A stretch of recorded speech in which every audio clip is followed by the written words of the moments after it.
មួយវីដេអូនេះនាងខ្ញុំថតតាំងពីម្សិលមិញមិនមែនពុកម៉ែបងប្អូនប៉ុន្តែដោយសារម្សិលមិញហ្នឹង Facebook មានបញ្ហា error ចឹងណា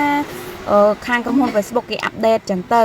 ហើយវីដេអូនេះផងដែរក៏មិនបានផុសម្សិលមិញដែរនាងខ្ញុំបានផុសទៅរយៈពេល5នាទីវា load មកវិញអញ្ចឹងណាវាចេញ error ឲ្យយើងចេញក្រៅ Facebook វិញអញ្ចឹងណាវា update ហើយក៏ធ្វើឲ្យវីដេអូនេះផុសចេញអត់បានអញ្ចឹងទៅហើយឥឡូវនេះនៅក្នុងវីដេអូនេះផងដែរនាងខ្ញុំសូមមកសម្រាយពីរបៀបស្រុះមីគោកនេះឲ្យមានរសជាតិឆ្ងាញ់សម្រាប់ការធ្វើយើងដាំទឹកឲ្យពុះហើយយើងដាក់មីបើយើងចូលទៅទុករយៈពេល5នាទីយើងស្រង់ចេញឲ្យវាស្រស់ទឹកបន្តិចបានយើងដាក់កូនចានមួយយកមីដាក់កូនចានមួយមីដែលស្រុះហ្នឹងបងប្អូនរួចហើយយើងចាក់ទឹកសុះយើងចូលសម្រាប់មីនេះគឺមីហឺរសជាតិដើមបងប្អូនហើយសម្រាប់មីរសជាតិឈីសវិញចាំនាងខ្ញុំបង្ហាញនៅវីដេអូក្រោយទៀតសម្រាប់វីដេអូនេះនាងខ្ញុំធ្វើតាមីហឺរសជាតិដើមហ្នឹងបងប្អូនសម្រាប់ការលាយងាយស្រួលមែនតើបងប្អូនដាក់ទឹកសុះវាចូលទៅណាបងប្អូនអាទឹកសុះកញ្ចប់ក្រហមហ្នឹងហើយសម្រាប់អាមួយនេះយើងចាំដាក់ពេលដែលយើងលើកដាក់ចានហើយយើងរោយពីលើសម្រាប់ក្នុងកញ្ចប់មីហ្នឹងមានតែពីរមុខហ្នឹងឯងបងប្អូនមានទឹកសុះហើយនឹងល្ងរបស់យើងហ្នឹងជាមួយនឹងសរៃសមុទ្រណាចាំយើងដួសដាក់ចានទៅចាំយើងរោយវាពីលើឥឡូវនេះគឺមីរបស់យើងបានរួចរាល់ហើយណាបងប្អូនឥឡូវកុំឲ្យខាត់ពេលបងប្អូនមកមើលនាងខ្ញុំហូបទាំងអស់គ្នាណា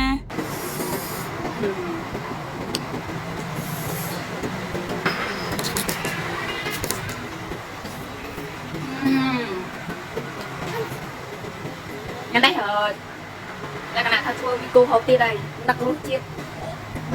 ខ្លាំងមែនតើណាបងប្អូនស្បីតែរុយក៏ចង់មករបស់ឯងដែរចាំបាញ់រៀបរករាក់ដោយសារតែយើងថតនៅក្នុងហើយណាមួយដាច់ភ្លើងអត់ទាំងហាលហើយលក្ខណៈថាទូរស័ព្ទអស់ថ្មទៀតតែថ្ងៃនេះអត់ឲ្យរករ៉ាក់ឯងគាត់ថាថ្ងៃនេះអត់សូវហៃសូដូចចាំមិញថ្ងៃនេះមានតែប៉ុណ្្នឹងឯងមានតែ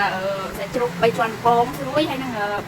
ប្រទេសខ្លោករបស់យើងហ្នឹងអាប្រទេសវែងហ្នឹងមិនដឹងប្រទេសអីគេតែហៅប្រទេសខ្លោកហ្នឹងហើយនេះមីរបស់យើងនេះមីគុំរបស់យើងនិយាយថារុយមកក្បែររហូតហ្មង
គេហៅដល់ពេលហូបហឺខ្លាំងចឹងជ្រូក